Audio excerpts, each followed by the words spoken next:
Hey everyone, Connie here, and welcome to my reaction to Yona of the Dawn Episode 1. That's right, unfortunately we're only able to do one episode for our first week of this series.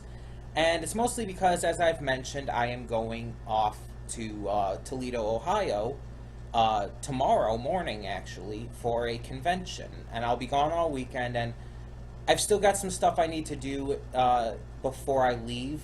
I've got some stuff I need to do today, some stuff I need to take care of to get ready and everything. And honestly, I don't want to push myself too far with this today.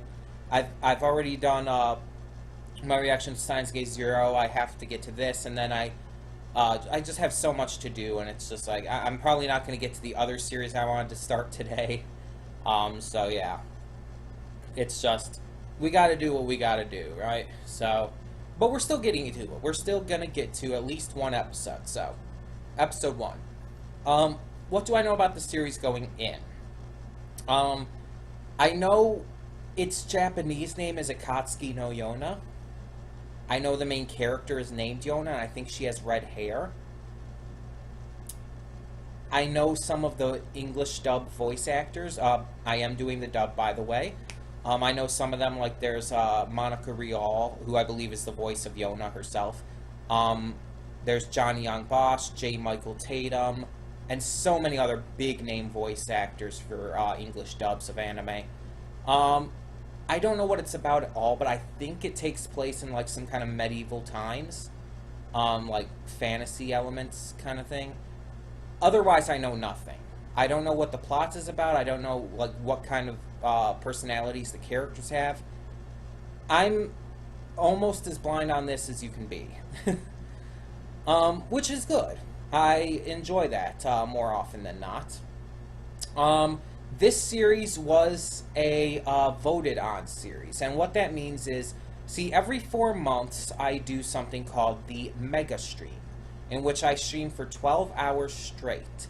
And anyone who donates to the Mega Stream gets a vote on something for me to react to in the future. Now, it's not really a vote per se in the fact that it's like, oh, most votes wins. It's like, if you donate something, at this point, it's kind of gone into the realm where you donate something, you get to choose something for me to react to. Matthew Vasquez donated twice, 2 separate times. So he got to vote for 2 things for me to react to. One of which was the Kizu Monogatari movie, which I already reacted to. And this was the second one. So Yona of the Dawn is a series that I am reacting to based on that. So yeah. As such, I know nothing. It's like, I heard about it like when it had come out and everything, and I know a lot of people still love it. I hear people like talking about it often enough. A lot of people like will praise it and whatnot, but from what I actually have seen, I haven't seen anybody specifically mentioning like plot elements or whatnot. But I am interested to find out. Some people have compared this.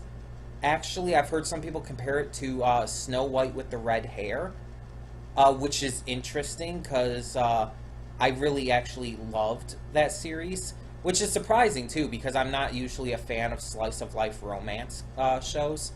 Now, I have heard that this show is a little more action-packed than that, but people have made the comparison, and maybe it's just because the main characters of both series have bright red hair. I don't know. I don't know if the comparison's even accurate. I don't know if there's even anything to compare. I've just heard people have compared the two. So yeah, I'm interested to find out what this is, though. I don't have a lot of time. It's already 4:30 p.m.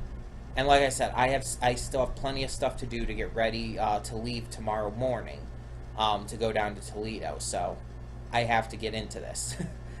So, when the screen fades to black, pause this redirect and go to the description below. Follow the link to the reaction, and after you watch it, come back here to the redirect and resume play. Because after it fades to black and then fades back in, everything from that point forward will be my afterthoughts and will contain spoilers to the episode. So that being said, thank you so much for tuning in today, and I will see you at the reaction. Okay, we are back and we'll begin with spoilers in 3, 2, 1, now. So yeah. How did he get back there? No, like, seriously, like, 1 second it's showing him, right? He's sitting there on the steps talking to the other dude. He has the refreshment all. And then it cuts back to Yona. She's being surrounded by all these guards or whatnot, and they're, I guess, on Suon's side. And they're about to kill her when all of a sudden Hawk just appears. There was nothing in between. It's like there was like maybe a 30-second difference, a 30-second to 1 minute difference at absolute most, between Hawk sitting there, presumably a good distance away, just drinking some water or whatnot, and chatting up his friend, and then he's just there. See, when you have something like that, there has to be proper transition. If maybe at the end of that one scene where he's sitting there, maybe if he hears something, like hears a scream, and then turns his head and then it cuts to the other scene, that would have worked perfectly. And then it would have been perfectly understandable, it would have been perfectly reasonable in the way it was handled and cut. But like this, it's just, it feels very jarring to have it cut in that way. To have it go from him just sitting there, like 1 second, and then like, again, like 30 seconds to a minute later, he's defending Yona. It's like there was no proper transition to that for his character. Now, again, another thing, if there was a longer break in between those two scenes, then it would have also been a little more acceptable. I still think it would have been better to have it just like, have him hear a scream and turn his head. That's all that needed to be done. Like, you hear Yona scream, he turns his head and shows this, like, expression of fear or shock or whatnot, or confusion, and then cut away to Yona lying there on the ground. That's all that was needed. One tiny little thing. But I'm not going to harp on that one moment forever. I'm not. So let's talk about the rest of this episode. So this is not what okay. I was going to say this is not what I really thought this was going to be like, but I didn't really have much of any thoughts on what this was going to be, because, again, I was going into this almost completely blind. All I knew was, like, some kind of, like, medieval fantasy kind of thing. And it's not even quite that. It's more like, Asian fantasy. More like, I don't know if it's really, I don't know. I guess it's Japanese culture. It didn't really say, I don't think. I would assume so because of the names, but, yeah, and then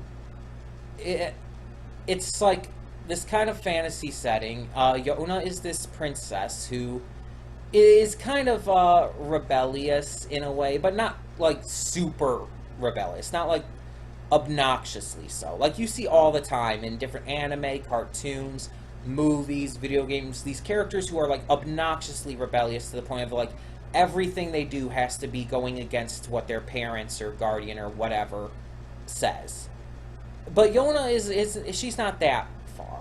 It doesn't go that far with her. She's just kind of slightly rebellious in a way to where she's a little, she's a 15 going on 16-year-old girl. It's actually pretty realistic. But then there's the part that she has a crush on her cousin. And I'm sorry for harping on that so much during the reaction, but I mean, I don't know, like, when, like, in terms of time this is supposed to take place, but I am living in the 21st century. I think it's 21st, right? For some reason, I've always confused it 21st. Is it the 21st or is it the 24th? No, it's the 21st. I don't know. My mind does weird things to me sometimes. Yeah, living in the current century. And in this time, the idea, the very idea of incest is frowned upon. Yet a lot of anime seem to not care about that. I wasn't expecting this to be one of them. I'm one of those people who frowns upon incest very much so. I hate it. I hate the concept of it. And that's actually one of the very few deal breakers for me when it comes to a show, a movie, anime, whatnot. Incest bothers the hell out of me. However, that's not the route this series is going, clearly. I mean, Suan, the man of Yona's dreams, turned out to be a traitorous villain. So it's clear that they're not going to be taking the incestual route with this.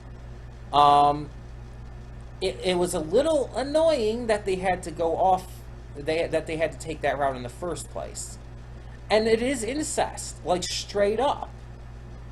It was said that her father, that Suan is her father's brother's son. Her father's brother is her uncle. Like, just straight up. And that would make Suan her direct cousin. Like, it's not even like a third cousin 4 times removed or anything like that. No, direct cousins. That is wrong on all levels. I mean, there is the idea that, oh, you can't help who you fall in love with, but there's a certain point where you just have to step back and say, no. I'm sorry, but no. Now, here's a good question. Suan was apparently always there for Yona. He was apparently this great guy who was always supportive, loving, caring, helpful. Why is he turning traitor suddenly? Is this completely his thought? Like, did he have some kind of thought or some kind of change of perspective or something that made him feel like, that he needed to do this? Because the guard who was on his side clearly said that, that doing all of this was for the good of the kingdom, right? So is in Suan's mind, is this what's good for the kingdom? Is what he's doing to him good? Or is it something else? Was he evil this entire time and has been like the most deep cover anyone could be in?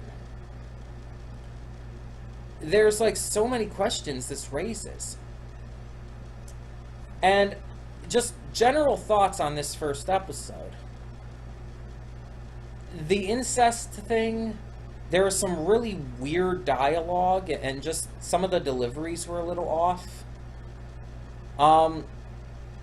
And just, again, that ending part with Hawk.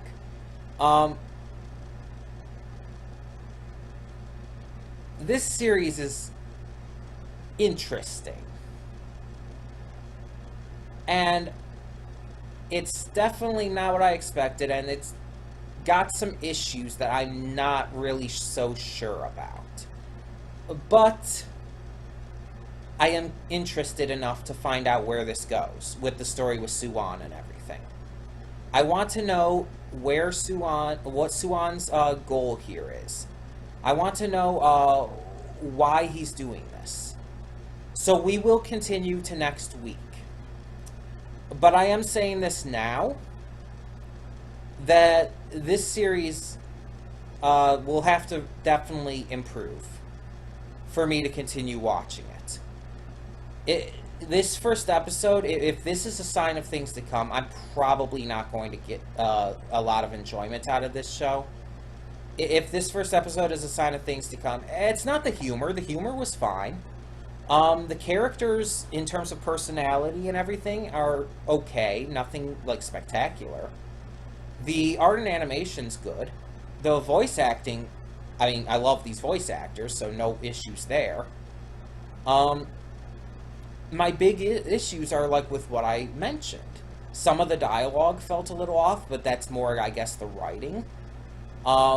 The entire incestuous romance felt extremely weird and wrong.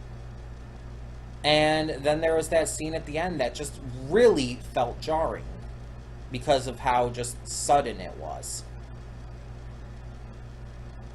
So, all in all, I'm kind of just mixed on this, on my just initial impressions on this. Um, we'll have to see where it goes next week. I'll probably do more than one episode next week as well. I don't know exactly how many, but probably more than one, because I was only doing the one this week because of I have to go to, you know, the convention this weekend. So, yeah. um, maybe this was just a first episode thing. Maybe they were doing this on purpose, even to kind of throw us off and to kind of go against a lot of those tropes. Maybe that was a intentional thing. I don't know. We'll have to see where it goes. Remember, as always, as with every series, no spoilers in the comments below. But you can still tell me what you think. So tell me your thoughts on this first episode of Yona of the Dawn in the comments below. And thank you so much for tuning in. For now, I'm Connie, and I'm signing off. See y'all next time. And don't just live for tomorrow, or just live in yesterday. Just be glad for all you have, but in today.